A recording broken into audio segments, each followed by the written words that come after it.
கட்டவள, நான் உனக்கு என்ன சொல்லிட்டு போனேன், நீ என்னடி பண்ணிக்கிட்டு இருக்க? கல்யாண வேலையெல்லாம் அப்படி அப்படியே கிடக்கு.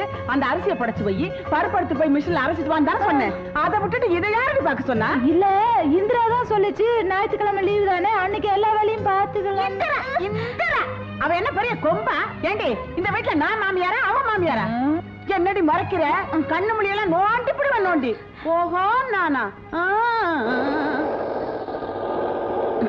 வர்றா வர்றா ரவுடி வர்றா.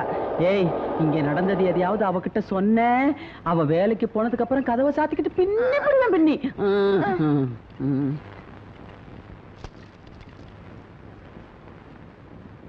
இந்தாக்க பிரசாதம்.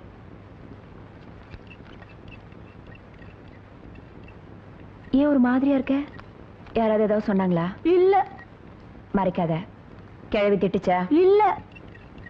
ஆமா, நினைச்சேன் ஏதோ வயசுக்கு மரியாதை கொடுத்து ஒதுங்கி போனா இந்த கேள்வி ரொம்ப தான் தோணுதே. இந்த அதிகாரம் பண்ற வேலை எல்லாம் வச்சுச்சு அப்புறம் நானும் ஒரு ஆட்சி செய்வேன். சொல்லி வை. ஆமா, எங்க அந்த கழுவி? என்னங்க இவ்வளவு சீக்கிரம் வந்துட்டீங்க? ஆபீஸுக்கு போல? உடம்பு கொஞ்சம் சரியில்லை, அதான் ஒரு ஹாஃப் டே லீவ் போட்டு வந்துட்டேன். என்ன என்ன உடம்புக்கு? டாக்டர் கிட்ட போனீங்களா? போலான்னு தான் இருந்தேன், அதுக்குள்ள அப்பா கல்யாண பத்திரிகைலாம் கொடுத்து எல்லாத்தையும் கொடுத்து வர சொன்னாரு.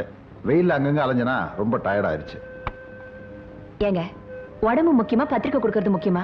உங்க அப்பா சும்மா தானே இருக்காரு, இன்னைக்கு ஒரு நாள் அவர் கொடுத்தா என்னவா? ஏய், அது எங்களுக்கு தெரியும்டி. எங்க அப்பா வேலை செய்யறதுக்கு அப்புறம் பிள்ளைங்க நாங்க எதுக்கு இருக்கோம்?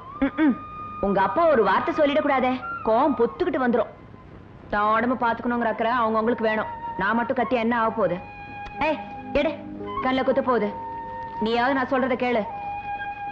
பாரு, உன் அப்பனுக்கும் ஆத்தானுக்கும் தினம் ஒரு சினிமா பார்க்க தெரியுமா ஒழிய உனக்கு ஒழுங்கா ஒரு கவுன் போட்டு விட்டுருக்காங்களா? ம், சொப் சொப்